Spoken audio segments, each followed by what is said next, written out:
Bien, pues vamos a continuar con la última charla de este día y les agradecemos su calurosa presencia y doy paso a presentar a la compañera María Silvia Aguirre Lares. Ella es maestra normalista, profesora de Ciencias Sociales con especialización en estudios de género en educación, maestría en Historia por la Universidad Autónoma de Ciudad Juárez y maestría en Educación por el Centro de Educación y Docencia. Diplomada en Política Educativa con perspectiva de género y derechos humanos y en Memoria y Relatos Autobiográficos. Ella es coordinadora actual de investigaciones en el tema de educación de la sexualidad y en acoso y hostigamiento sexual en ámbitos escolares. Directora de tesistas y docente de tiempo completo en formación de docentes desde 2002 en el Centro de Investigación y Docencia. Integrante del cuerpo académico Educación y Diversidad, LGAC, Género y Derechos Humanos. Bien, pues doy paso a la compañera Silvia para que dé lectura a su charla. Muchas gracias, Ira. Se ve impresionante desde aquí el auditorio, ¿eh? Poquita gente presencial, pero tienen una fuerza que impone. Y yo voy a poner en la mesa la coautoría de proyectos en la nueva escuela mexicana. La inspiración para estas reflexiones llegó desde conversaciones informales con el profe durante los años 2023-2024. En el inicio, la experiencia que estaban siguiendo los consejos técnicos escolares ante el plan de la nueva escuela mexicana ocupó la centralidad de la conversación. Luego se publicaron los libros de texto gratuitos y los programas para educación básica. Entonces, las variadas respuestas de grupos e individuos llenaron la sobremesa. Para diciembre de 2023, el profe empezó a comentar las primeras experiencias sobre el enfoque de la nueva escuela mexicana y, recientemente, ha compartido el rumbo que ha tomado la gestación y el desarrollo de trabajo por proyectos. No es el propósito de esta reflexión mostrar un caso exitoso o ejemplar. Busco en este espacio poner en debate las interacciones que un docente concreto frente a grupo, en conjunto con la participación del alumnado, va tejiendo con una comunidad educativa concreta, sus pares de profesión, los responsables de la dirección y la supervisión escolar, así como con las madres y padres de familia, y construye interacciones mediadas por la apropiación de un currículum que se autodefine integral, además de alternativo propio para y desde México. Durante su educación básica, primaria y secundaria, al profe le tocó un estilo de enseñanza que intentaba desprenderse del conductismo para avanzar hacia lo que se conoció como la didáctica globalizadora, enmarcada en la racionalidad instrumental.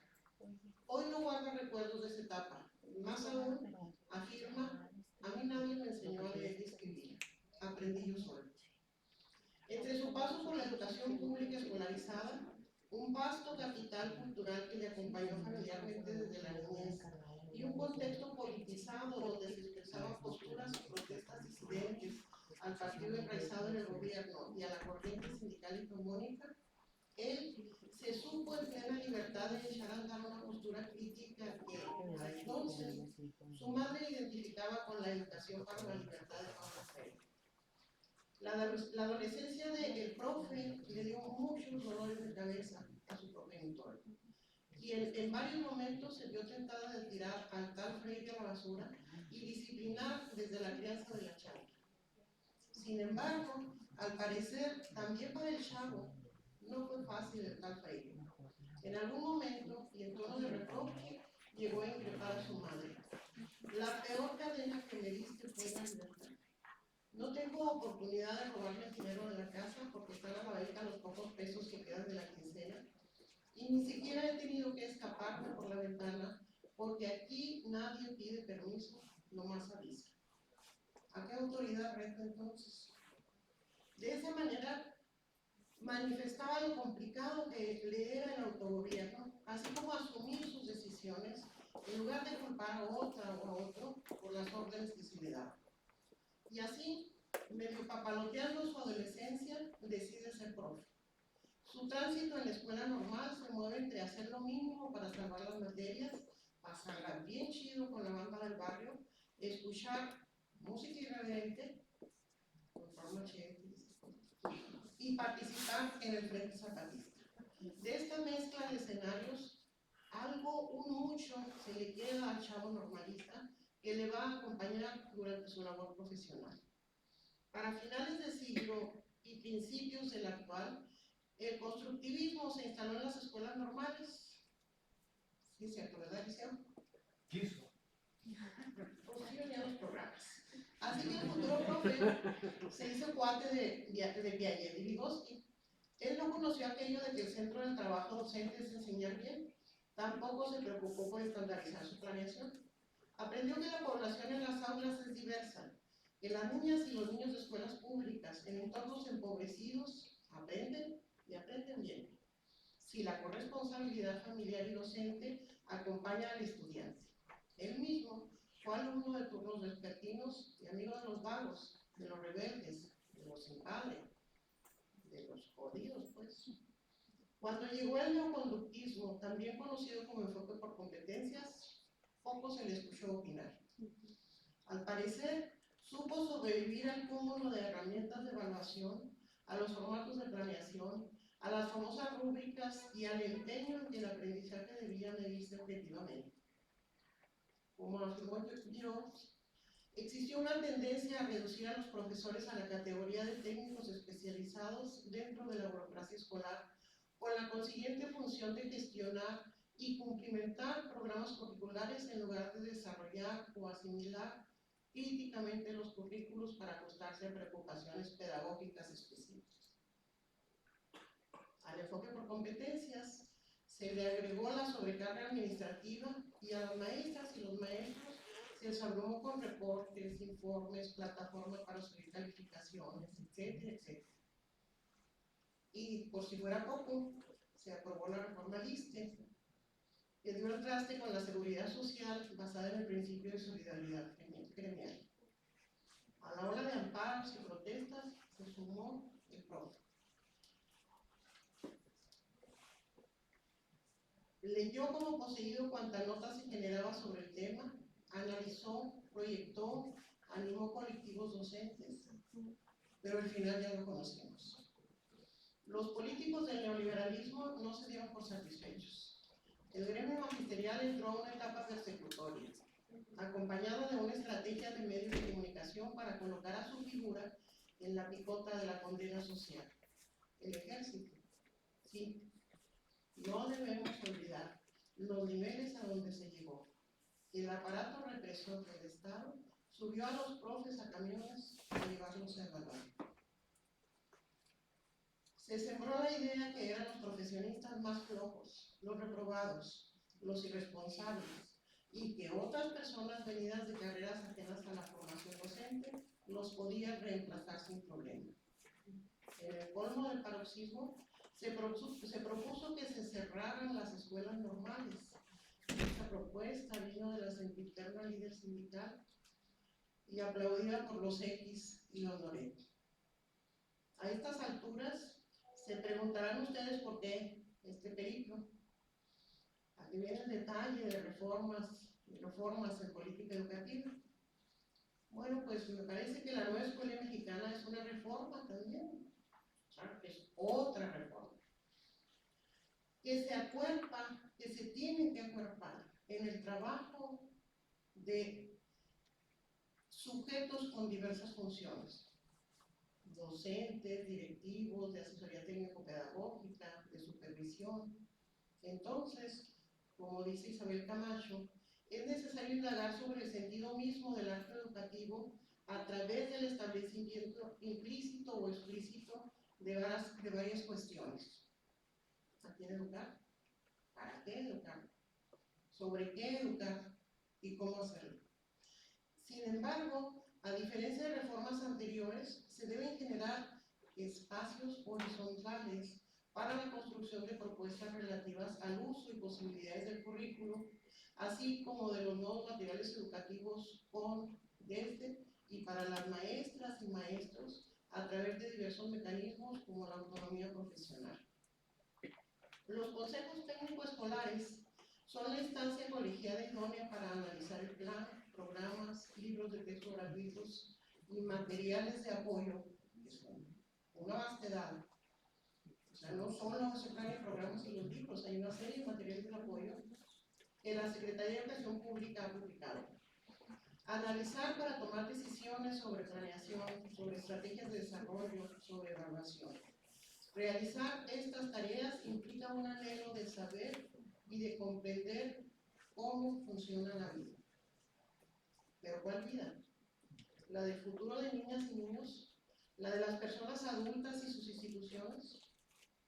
Se trata del estudio y comprensión, dice la Nueva Escuela Mexicana, de la vida cotidiana como un regreso a privilegiar la comunidad y sus representaciones de la realidad social. La pedagogía de la Nueva Escuela Mexicana plantea un proceso dialógico de comprensión sobre el pensamiento y la organización de las vivencias educativas de carácter epistemológico de las y los maestros a la par del alumnado. Así, el trabajo didáctico a través de proyectos de aula, escolares o comunitarios, es una propuesta que nos obliga a construir y compartir con los demás, dice la SEP, percepciones e interpretaciones de la realidad, acordes con la nueva temporalidad que vivimos, implica abrir y mantener espacios de diálogo inteligente y de retroalimentación constante para su regulación y mejora, desde sus concepciones primeras de pensamiento hasta la práctica directa e inmediata. Volvamos al profe. Sus relatos permiten el acercamiento a las relaciones que se establecen en el Consejo Técnico Escolar, los dilemas que plantea la Nueva Escuela Mexicana a la autonomía profesional y el trabajo por proyectos. De entrada, el centro escolar donde labora está integrado por niñas y niños de una colonia de la ciudad de Chihuahua que ha perdido población infantil porque ya mayormente la población es adulta. Entonces, los grupos tienen poco alumnado. El profe atiende quinto año y a ese mismo grupo lo acompañó desde el ciclo anterior, lo viene acompañando desde el ciclo anterior. Tiene 12 niñas y niños y está satisfecho con la cantidad porque anteriormente atendió grupos numerosos y sabe la dificultad de prestar atención diversificada e individualizada. Para sus colegas, desde los viernes de consejo técnico, el primer reto ha estado en confiar. Confiar que esta reforma educativa es radical, que será de larga data y que no se perderá en actos burocráticos o en discursos políticos adoctrinadores. ¿Qué pasará si se comprometen con los enfoques, con los ejes articuladores y a 6 años arriba otro partido político que implemente otra reforma y cambio de paradigma? También está el reto de reconocerse en la otredad, del reconocimiento que no somos individuos aislados desde lo que se establece la competitividad, sino que necesitamos de otros, de otras, para vivir y sobrevivir. Reconocerse con la otredad de la comunidad, de los individuos que conforman una colonia específica, que además no es el entorno habitual de las maestras y los maestros y sus familias. La incertidumbre y la desconfianza en el Consejo Técnico creció cuando se dieron a conocer los libros de texto gratuitos. Antes incluso de interactuar con el contenido de estos, las protestas, los amparos, el rechazo de grupos y partidos políticos caló hondo en las maestras y maestros. Este clima incluso sería motivo de otra reflexión. Pasemos ahora al trabajo por proyectos. Esta propuesta pedagógica, que no es nueva además, ha sido considerada por el profe como una oportunidad para trabajar los campos y ejes articuladores en diálogo con el alumnado y a partir del reconocimiento de intereses y problemáticas de aula, de escuela, de comunidad. El profe toca la guitarra. El ciclo escolar pasado la llevó al aula y se convirtió en la bisagra que potencializó la curiosidad y el interés en el grupo. Yo no les iba a enseñar a tocar, Las niñas y los niños me vieron en la hora de recreo con la guitarra y se quedaron, preguntaron, pidieron canciones y preguntaron si les podía enseñar. O si quieren. Él no dice pues, dice, o si quieren. Quédense en el recreo, les contesté. Ese interés llevó al alumnado a platicar con sus mamás, con sus papás, para que les proporcionaran una guitarra. Entre cuerdas, panderos, teclado y voces, actualmente el grupo tiene integrado una orquesta infantil. Con todo el grupo, que son 12. Creo que se llama La Última Cena. No sé. Debutó en las fiestas de la Independencia y el estrellato lo alcanzaron en el marco del Día de Muertos. Son los propios niños y niñas quienes deciden el repertorio o la melodía que quieren aprender. Personalmente me sorprendió escucharlos tocar Jinetes en el Cielo, que es instrumental, absolutamente, y ahí están las chavitas y los chavitos. Y también conocer de la colaboración de las madres de familia, madres solamente, para armar escenarios de manera autónoma y sin la planeación del profe ni del grupo ni nada. A través de la música, el profe ha propuesto actividades desafiantes para la apropiación de diferentes lenguajes para el aprendizaje, la diversión, la creación y la socialización, que es uno de los contenidos que vienen. Convirtió la curiosidad inicial en un proyecto abierto que ha impactado en la comunidad. La orquesta, sin intervención del profe, ha amenizado cumpleaños fuera de la escuela. Ya los piden para ir a las fiestas, a las casas. El alumnado de otros grados escolares les pide que vayan a su aula a cantar las mañanitas. ¿Han comido? Me pregunta el profe. Para nada. La limitante mayor es que la concurrencia de mamá y papá no necesariamente va a la par del proyecto de aula. Están muy contentos, ¿sí? Están muy contentas las mamás. Pero luego surgen imprevistos, no llevan a la niña, lo llevan tarde, no sustituyen las cuerdas de la guitarra que tienden a romperse, pero además está lo instituido con las autoridades escolares y de zona, que solicitan que los proyectos se elaboren en formatos específicos, en tiempos acotados y con instrumentos concretos para lograr. La directora me hizo una observación al proyecto, dice profe. Tenía que poner cómo y cuándo se estaban autoevaluando las niñas y los niños. ¿Cómo le explico que la música requiere de que siempre se esté revisando el tono, la tensión de las cuerdas, la armonía de las voces? Y eso se puede hacer con algo tan sencillo como que la niña acerque el oído a las cuerdas y corrija ella misma. La evaluación formativa no se puede formalizar, dice la SEP. Surge del trabajo escolar. Requiere que estén en disponibilidad de reflexionar sobre sus logros, sus pendientes de trabajar, las dificultades que enfrentan y sobre todo sus compromisos personales y grupales para continuar trabajando.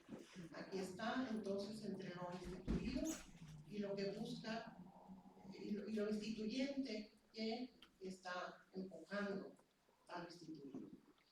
¿Cada cuándo trabajas el proyecto? Le pregunté. Cada vez que las niñas y los niños quieren, me contestó. Esa actividad solo cobra sentido cuando tienen interés y eso no es todos los días o cada semana. En ocasiones les gustan más los juegos de mesa, coger las pinturas, los pinceles o jugar a un deporte. La música nunca es a fuerzas y me miró como extrañado de que yo no lo supiera.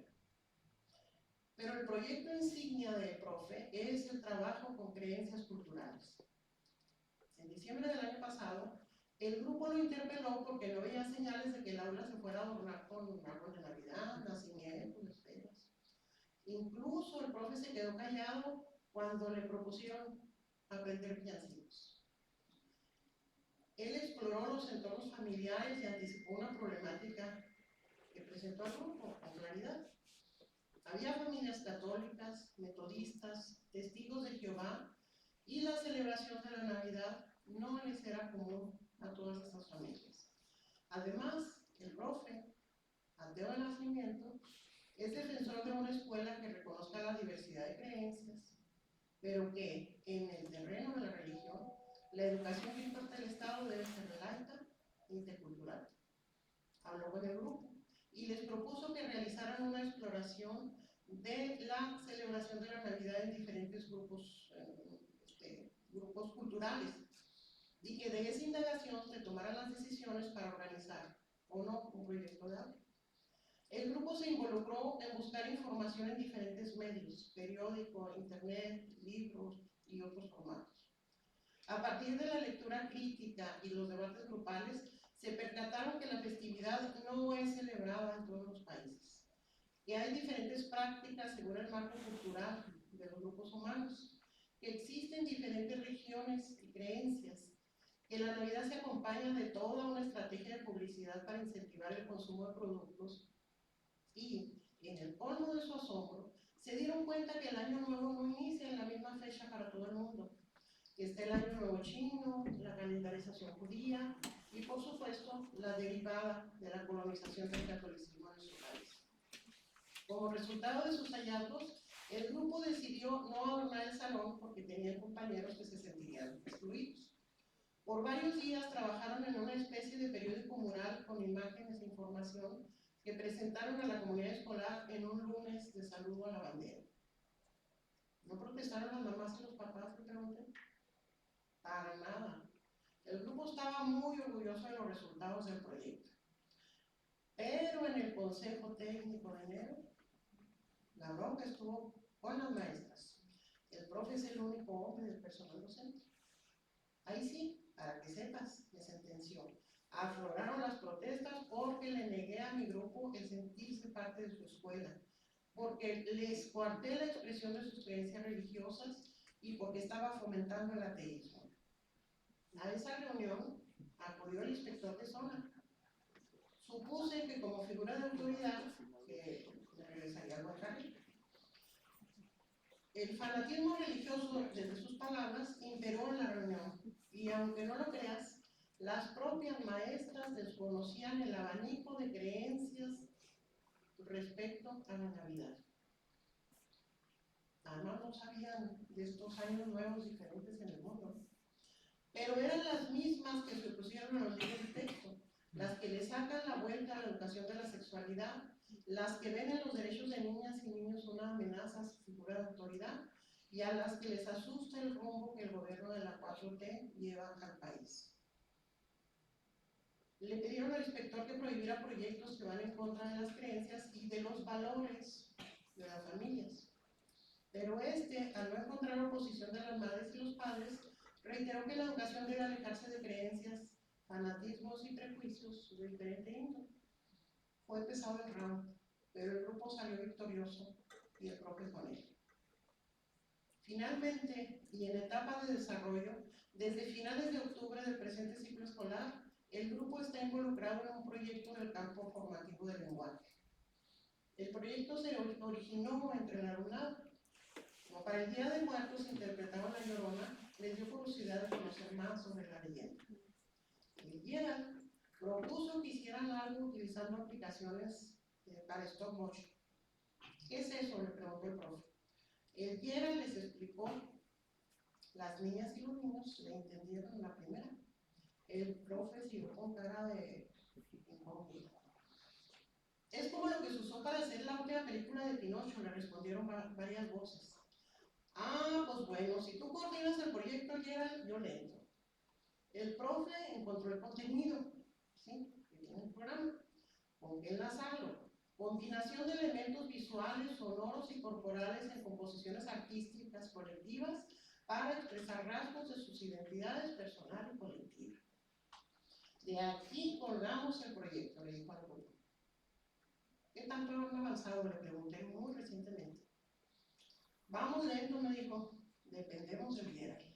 Él va organizando el trabajo en equipos, unos hacen figuras con plastilina, otros van construyendo la escenografía, otros los diálogos de los personajes, y 3 están aplicándose en el manejo de la aplicación.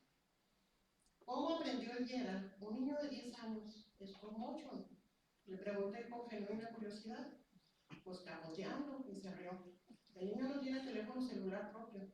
La mamá le prestaba el suyo, en ratos. En su casa no tiene computadora. El caso es que en esos ratos, bajo la aplicación, hizo una cuenta de YouTube y empezó a subir videos.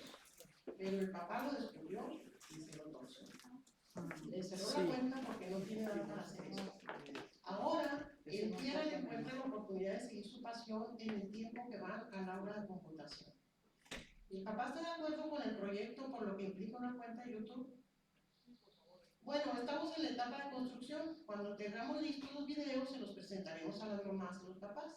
Entonces, aprobarán su publicación o no. Claro que la cuenta estaría a mi nombre y cuidaremos que ningún rostro o datos del alumnado se dé a conocer.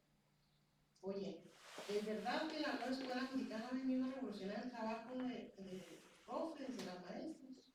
Le dije entre maravillada e incrédula. Y esto me lo súper reiteró. No. No hay que irse con la finta, me confesó con una sonrisa socarrona.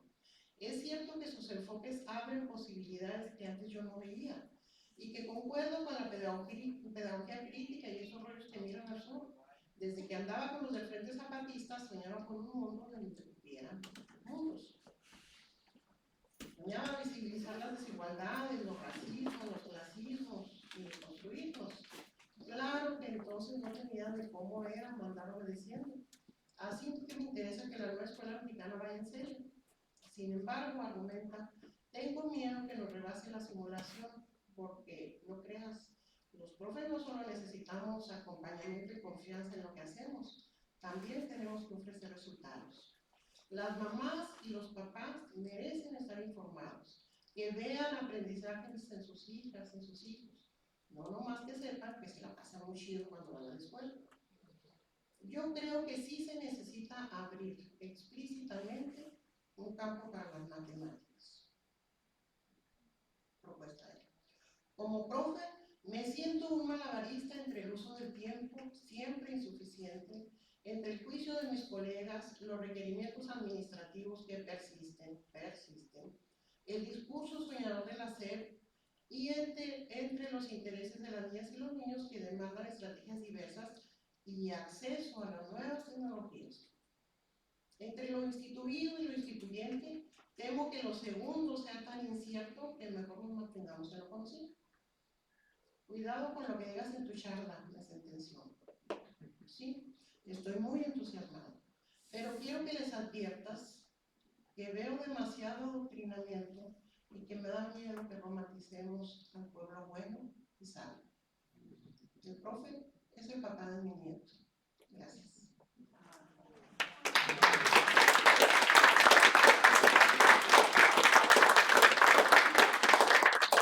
Bien, pues agradecemos esta significativa y profunda charla con esta historia tan profunda y tan tuya, Silvia.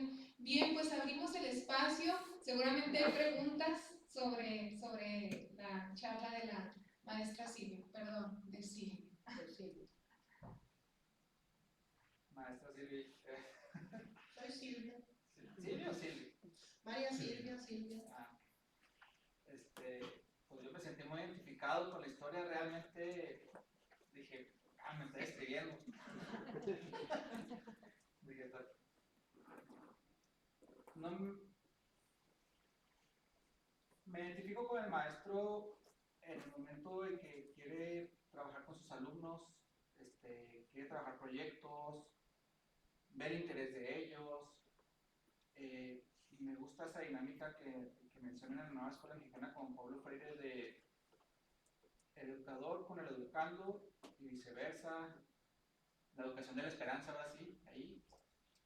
Me gustó mucho esa parte, pero también me movió cuando dice de que la nueva escuela mexicana no quiere que sea una simulación. Que los papás que no solo vean que se lo están pasando bien en la escuela, sino que realmente se trabaje en ella. Y también mencionaba, por ejemplo, la evaluación formativa. No tiene que ser es que no se puede poner un número realmente en la evaluación formativa.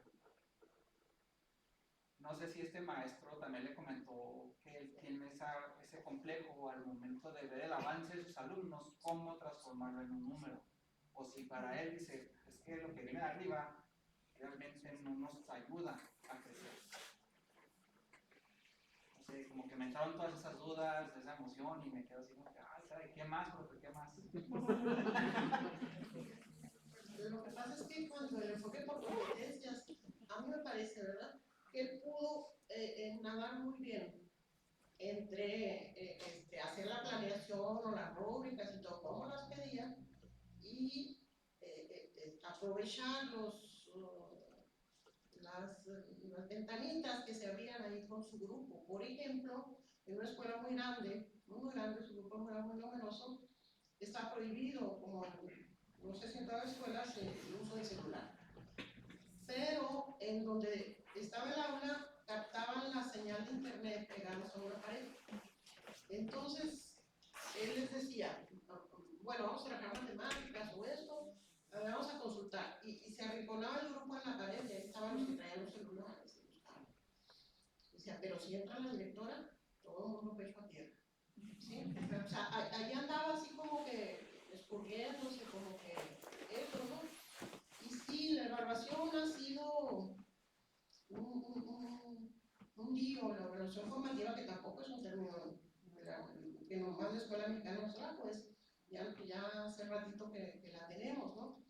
Y la autoevaluación creo que también, él me dice, mira, por ejemplo, pinta, pues lo que quieren pintar ahí, pero además aprovecha para la combinación de colores, es decir, trabajar la física, el verde con el amarillo, que quién sabe qué, que no sé qué tanto, y ahí que la perspectiva, que la geometría y esas cosas.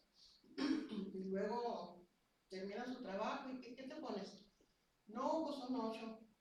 ¿Por qué? No, pues me faltó, mire aquí, bueno, pues un 8. Y luego a otro, ¿qué te pones? Un 10. ¿Por qué? Hombre, me quedó bien carrón, porque mire, un 10 pues, ¿sí? No en el ánimo de dejar pasar todo, porque también yo conozco digo que la estructura nunca nos abandona como seres humanos, y si es así meticuloso con algunas cosas y justifican, ¿no? Argumentan.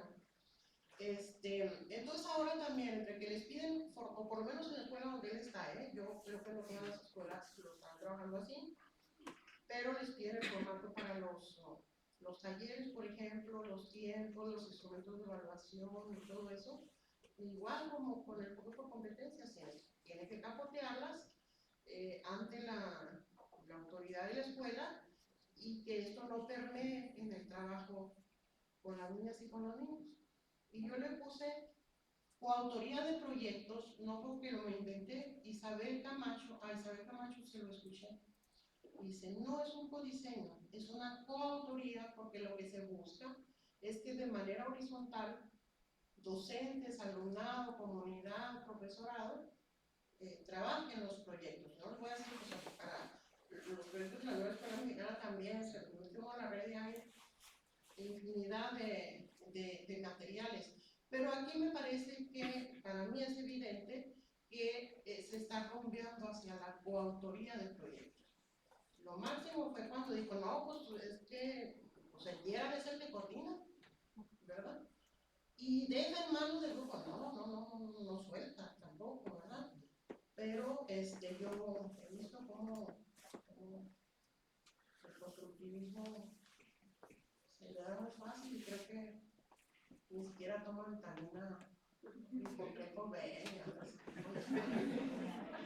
Oiga, también menciona algo muy importante ahí que dice un espacio para las matemáticas, y yo es lo que he visto y me he quejado mucho de los nuevos libros de la nueva reforma de que ¿dónde están las matemáticas? Sí están ahí, están en nuestros saberes, pero nomás esa área. Y si uno lo quiere vincular con el proyecto, se vinculan más de un lado estadístico y no tanto ¿cómo se llama? De un análisis en sí. No sé qué le habrá comentado más el profesor acerca de eso, porque eso también es un punto que me llamó la atención y dije, caramba.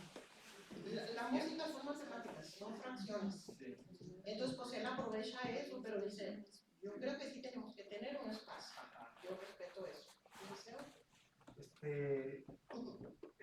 Nosotros hemos estado trabajando con algunos maestros egresados el tema de la narrativa autobiográfica que al principio salían cosas muy raras, pero creo que ahí vamos aprendiendo. Y en la última generación yo sí vi algunos ejercicios de autonarrativa más estructurados, muy ordenados, y el potencial que tiene esta narrativa para poder ver su propia práctica profesional y poderla modelar y transformar. Pues en este caso, la parte más importante va a ser cuando él lea, qué dice de lo que lee. Sí, no olvidemos que en investigación cualitativa, por ejemplo, la transferencia del conocimiento es una de las cosas que están como propósito central. Si yo pongo un texto y no provoca nada, pues, caray, no sé, yo estaba trabajando en galletas de jengibre, ¿no? Y no capta absolutamente nada. Hoy le leí algunas partes y fue cuando me dijo, no te vayas con la finta. Yo no quiero que me vean como un profe, yo no quiero que vean que la nueva escuela mexicana, dijo, no quiero que romanticemos las cosas. Ese no. Entonces sí, algunas hemos estado así peloteando, pero ya como quedó todo el texto, me lo autorizó porque dijo, está bueno, si es con fines académicos, órale. Porque además entró al Instituto de Pedagogía Crítica y el chavo ahí anda, sí, pues sí, ya era ateo, dice, pero el Instituto de Pedagogía Crítica creo que además lo hizo agnóstico, ¿no? O sea, anda contando cachos, que ha vivenciado en otros momentos en la vida.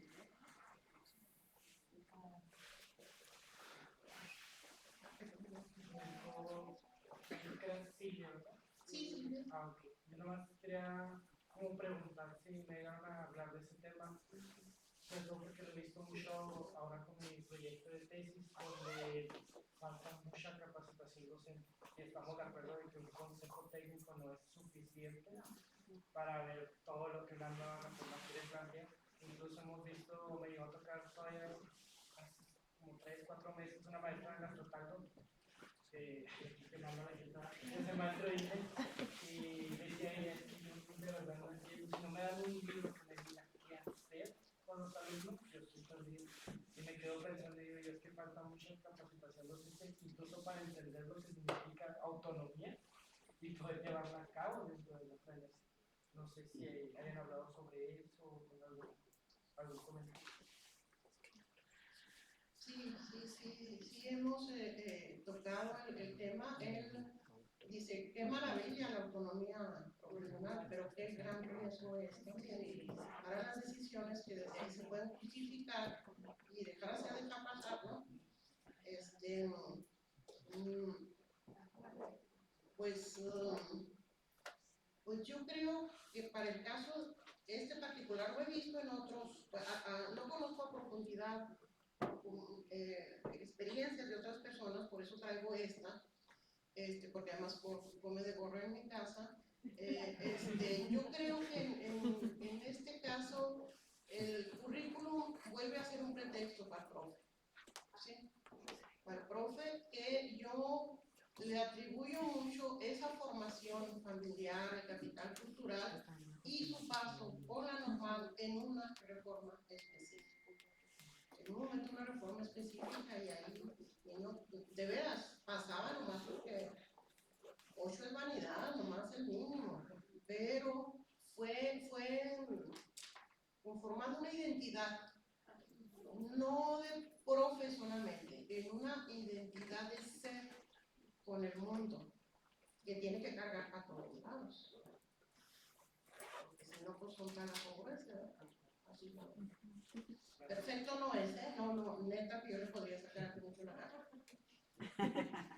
Bueno, yo traigo algunas ideas ahí sueltas a ver si logro armar algo. Primero, quiero agradecer los esfuerzos de las instituciones. Porque bueno, ha sido complicado tener un quórum lleno estos días, porque son días complicados, ¿no? Cada quien tiene sus pendientes, ¿no? Pero afortunadamente las están grabando. Entonces creo que van a poder ser consultadas. Estos días, desde ayer hasta hoy, hemos tenido experiencias de verdad bien valiosas, que creo que si las sistematizamos y las compartimos, tenemos material para dar y repartir. Entonces, primero, muchas gracias al UPENESH, por supuesto, al CECHEF, a la institución a la que pertenezco, al Centro de Investigación y Docencia, por hacer presencia y entrar al diálogo docente, ¿no? Tengo dos ideas que quiero compartir. Este asunto de esta deficiencia que vemos en la nueva escuela mexicana en relación con estos vacíos instrumentales que le vemos, nos deja varias lecciones. La primera, obviamente, es mirar hacia la nueva escuela mexicana y decirles, oigan, les falta. ¿Sí? Pero las otras dos grandes lecciones son para el magisterio. A ver, ¿qué hemos estado haciendo? Si ahorita nos estamos preguntando cómo hacer una progresión en matemáticas, porque la nueva escuela no me lo dice, ¿qué hemos estado haciendo todo este tiempo? Por un lado, y la segunda es a las escuelas formadoras, pues que han estado formando.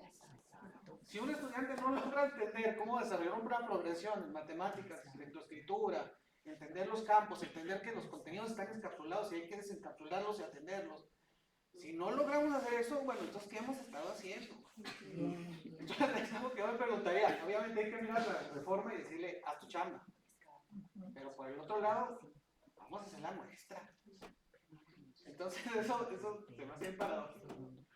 Y el otro asunto que tiene que ver con la incertidumbre de la evaluación formativa. Hay una frase de Beerbaum que dice que en nuestra pulsión por querer medir lo valioso, terminamos por valorar lo medible. Bien, regresen a la frase. Por querer medir lo valioso, terminamos por valorar lo medible.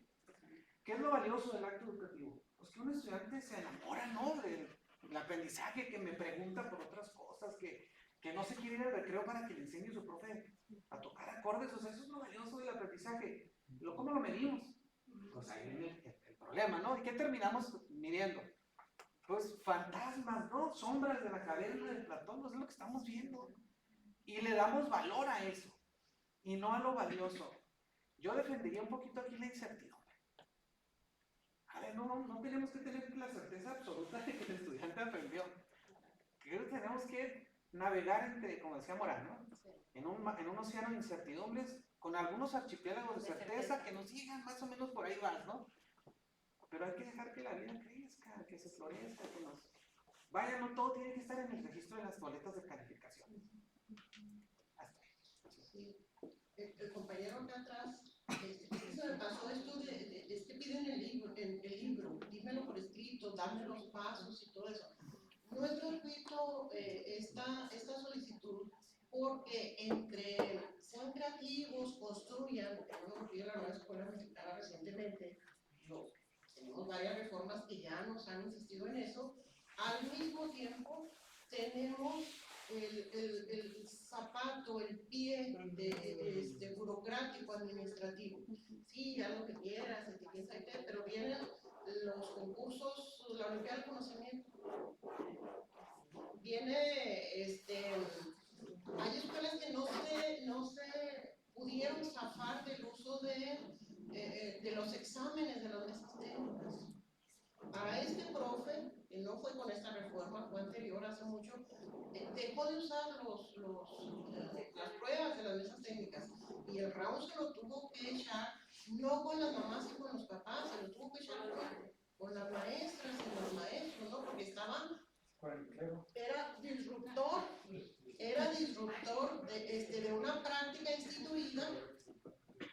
Y eso pone, el colectivo lo ve como un riesgo, como un peligro, ¿no? Entonces, bueno, pues así, pues yo necesito que me lo diga porque ¿cómo voy a confiar en ti que, órale, crea y eso, y al rato me vienes con una plataforma para que llene ahí las cosas? Entonces, como que nos esperamos y no por acá.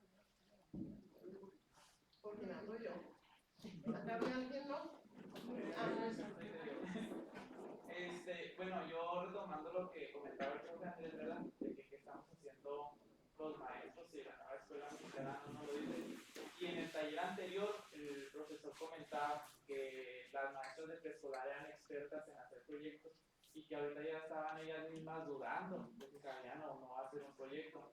Entonces yo siento que también a los maestros nos está pasando eso, ¿verdad? Porque pues, no trabajamos por proyectos todos, más bien en secuencias didácticas.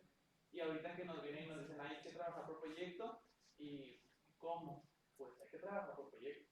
Entonces, por ejemplo, en la zona en la que yo estoy, la supervisión no tenía esa disponibilidad de enseñarnos ni de darnos el tiempo de capacitarnos.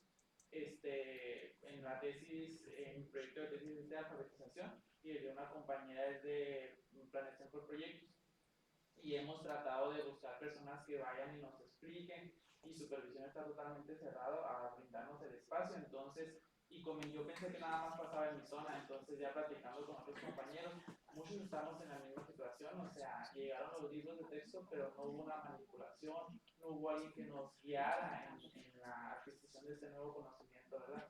Y sí, claro que tenemos la responsabilidad como maestros de apropiarnos de cómo se manejan estos libros, pero de pronto uso mucho una frase que dice, o cargo la Virgen o trueno los cohetes. Entonces digo yo, pues ¿cómo le hago realmente para entender el proyecto, hacer el proyecto y luego todavía cargar con todo lo que conlleva ser maestro, que el periódico mural, que el bailable, que esto, que digo, o sea, a veces siento que no puedo. Entonces, por ejemplo, también la alfabetización, estoy leyendo a una autora que es Emilia Ferreiro, y ella dice, no lleva su proceso, tienes que dejarla, no aprende a través de las... hay que dejarlo que a través de las prácticas sociales y demás, llega mi ATP y me dice, aplica CISAL y que lean este texto, y yo, ¿cómo voy a aplicar CISAL? Digo, o sea, es un texto, lo está bien, o sea, tengo primer grado. Si yo le pongo a leer a mi alumno o alumna este texto, él se va a frustrar o ella se va a frustrar. Entonces, lo que yo hice, ¿verdad? También respondiendo al compañero, la evaluación, ¿cómo evaluamos? Yo dije, ay, pues a la fregada de CISAL, o sea, yo voy a evaluar lo que yo quiero evaluar. ¿Qué estoy evaluando a los alumnos que tienen interés por aprender, que quieren leer los libros, a pesar de que todavía no estaban en un nivel alfabético, tenían interés por hacerlo? Entonces yo dije, ay, voy bien. Dios dirá si aprenden o no aprenden, ¿verdad? Y claro que me entró la incertidumbre, porque no sabemos si no hay quien nos guíe o quien nos apoye. Le digo, mi ATP nos dijo, usa el PAL. Y yo, ¿y qué es el PAL? Pues aquí están las fichas. Y yo, ¿cómo le hago? O sea, ¿cómo me aprendo la metodología? ¿Cómo la implemento? ¿Y cómo sé si lo estoy implementando correctamente, verdad? Porque cuando el panel se implementó fue en el 90, en el plan del 93, empezó en el 85 con Margarita. Entonces digo, ya Margarita ya está sepultada y no hay quien venga y me diga, mira, por ejemplo, en su momento, manda a las personas, ¿no? A capacitar a los docentes, a la docente. Ahorita ya nadie viene y me dice, entonces... Además, necesitas un buen rato para hacer la casa. Así Sí, entonces realmente es un gran reto que tenemos ahorita el profesorado, y pues, ¿qué hacemos? Realmente yo, por ejemplo, ingresar a la maestría y buscando respuestas, y como comentó ahorita la maestra Yanet, ¿verdad? Y yo a veces tampoco no sé cómo brindarles esas respuestas, porque realmente es algo que está muy nuevo, y todos tenemos ese miedo de la nueva escuela mexicana, y lo he compartido con varios compañeros y compañeras. Entonces, pues, ese es mi comentario y mi aportación. Pues la noticia es que así vivimos las reformas. Siempre es algo nuevo, implican no el manejo instrumental, los lentes. ¿Sí? Los lentes para ver, por ejemplo, esta propuesta de Miguel Ferreiro, Margarita Gómez Palacio y todo, pues sí tienen las fichas y es como la palabra generadora de Paulo Freire. Nos llegó la palabra generadora, pero lo que había atrás de la propuesta de Paulo Freire, esa no nos llegó.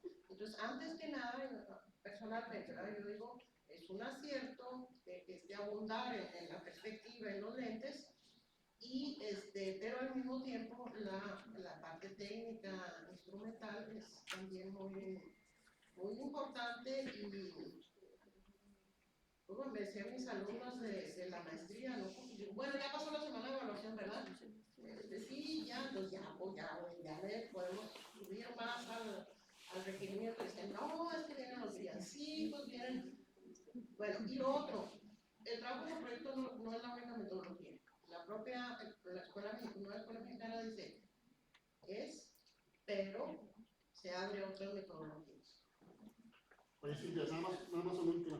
Es que desafortunadamente en todas las reformas, bueno, se ha venido creando una estructura y esa estructura sigue ahí presente y es muy difícil cambiarla. Ahorita que hablan de que la capacitación es la misma estructura que viene existiendo. Y es la estructura que viene de la capacitación, bueno, que es incorrecta la palabra capacitación, ¿no? Pero que viene de cascada, de abajo hacia arriba.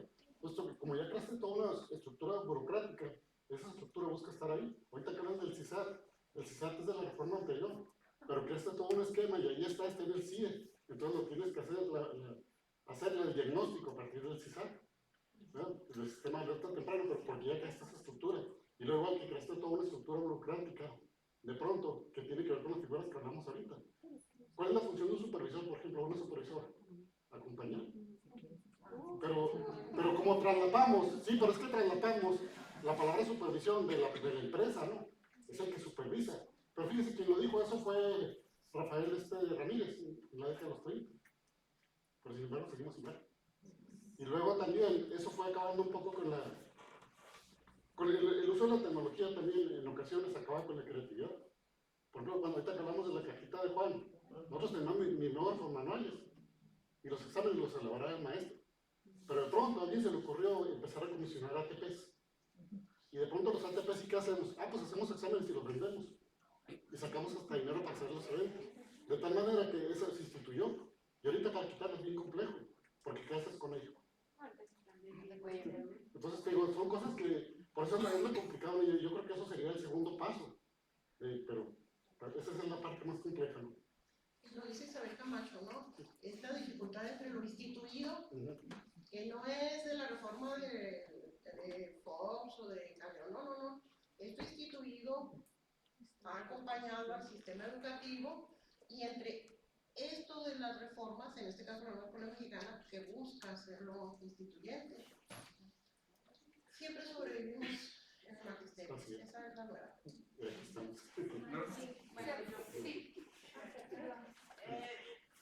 Me vuelvo loca escuchando también a mis compañeros docentes, prácticamente en el aula en educación primaria. Pero bueno, yo me quiero devolver, Silvia, bien agradecida con esto que se lee ahí.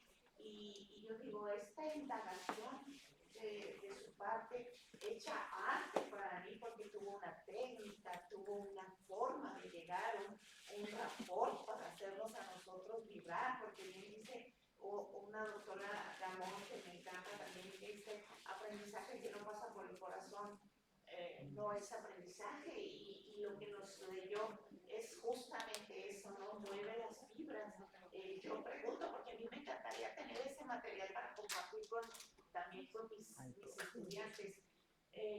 Uno, ¿qué sigue con este maestro? Va a seguir acompañando y ¿cómo se dice? Escribiendo, evidenciando su propio proceso de aprendizaje y de enseñar a aprender, o hasta ahí quedó.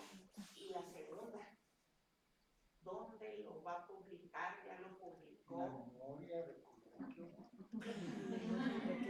Porque pues está grabado y yo puedo hacer No, haga. lo que si es necesario. Entonces, estas son mis preguntas y mi agradecimiento. ¿Cómo se llama? Norma, servidora. Norma, yo me confieso aquí ante el contexto de Mariana como testigo. He estado escribiendo esto por varios días, porque me planteé el reto de dejar a un lado el material didáctico. Y dije, no voy a hacer PowerPoint. E invariablemente lo utilizo porque soy maestra, ¿cómo no va a estar el material didáctico ahí prendido, colgado, pegado, ¿no? Y me lancé el reto de que la palabra y de que la lectura en voz alta fuera el instrumento principal. El profe va a seguir escribiendo, no, el profe no escribe, el profe camina. Hay una anécdota muy bonita de los campesinos de Colombia, que le pidieron a un investigador, un primo de mis hijos, bueno, es un sobrino putativo, así un sobrino de corazón, y le pidieron, venga a documentar un proceso de resistencia, de reapropiación del territorio, y bueno, él va, y luego le dicen, aquí pasó esto, hubo una matanza, aquí hubo una rebelión, aquí, y lo llevan a recorrer el territorio. Y le digo, ¿para qué me necesitan? Ustedes tienen muy claro.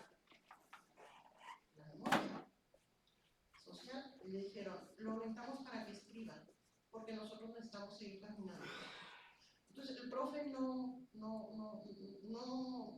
estos han sido charlas así informales, charlas cruzadas, ¿no? Y que yo estuve peloteando con él, oye, es que quiero hacer esto, voy a hacerlo, a ver, mira, te voy a leer este párrafo, ¿estás de acuerdo?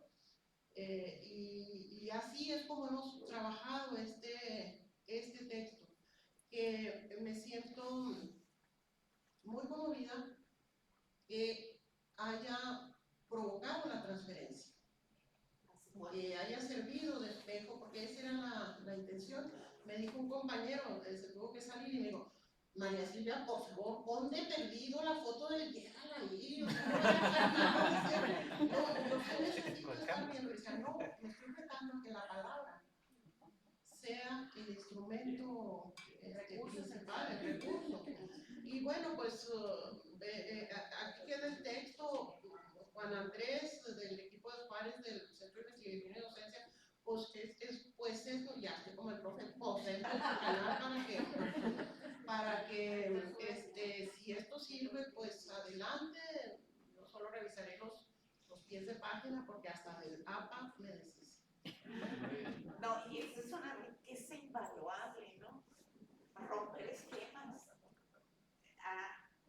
El reto ha sido superado. Bien, tenemos un último comentario. Sí, no, pues igual agradecer porque fue muy ameno escucharlo. Todos nos imaginamos, nos visualizamos todo lo que iba narrando, incluso nos identificamos con situaciones de lo que narró, entonces fue muy enriquecedor. Gracias, y pues es mi maestra, entonces la admiro y estoy muy orgullosa de ella. Es muy gratificante tenerla como maestra. Gracias.